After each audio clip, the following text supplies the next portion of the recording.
Why fertility mapping? What is unique about these services? I'm actually quite happy to be able to provide these services now because I really needed them 5 years ago myself. I had to self-educate, experimenting and studying my own body, as well as reading, and calling experts who had no reason to talk to me, but I was nice enough and they were graceful enough to provide me lots of information that I've synthesized. There is nobody I know at current who stands in the kind of position that I do of this synthesized direct experience as well as indirect research information. So now I've synthesized all this information together to be able to approach every situation uniquely, and I'm very excited about it because these are services that doctors typically don't provide, and I mean 99%, and therapists cannot provide, though we may need a doctor or a therapist on the team at any given moment.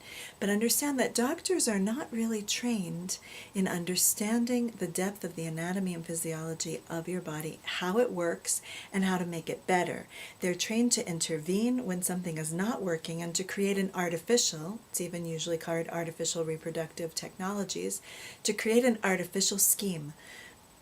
Those artificial schemes may be necessary at some point, and that is part of what my fertility mapping can help you determine. But at the beginning, what we want to do is become educated. This is something that is not offered to us typically in school or in the newspapers or on television. Our fertility anatomy and physiology is a very unique education in general, and in specific to each woman. The data that we receive, the realizations that we have, are going to be different for every woman, even by slight variations. And understanding this can be a big difference in optimizing your own fertility.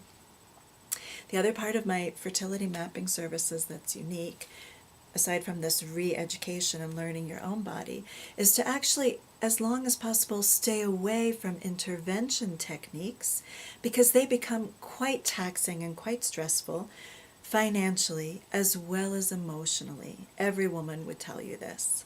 And the third part that I integrate in the fertility mapping is that I can be very present for all the emotional experiences and the psychological challenges that come up.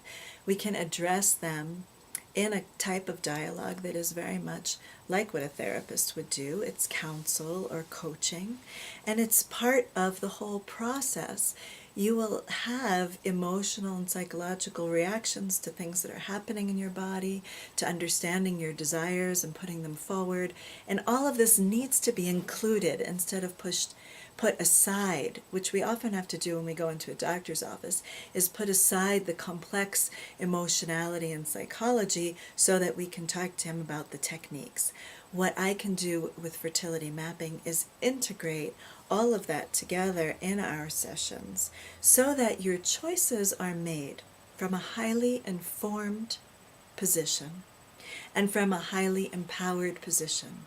In fertility mapping, we put you at the center of the map, and we understand where you are and which stepping stones you will choose to place as you go with the information you will gather as you move along the fertility path.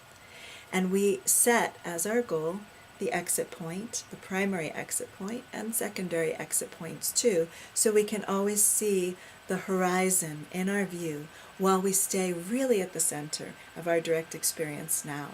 These are the reasons why I think fertility mapping is very unique, and I'm really happy to be able to offer it to you.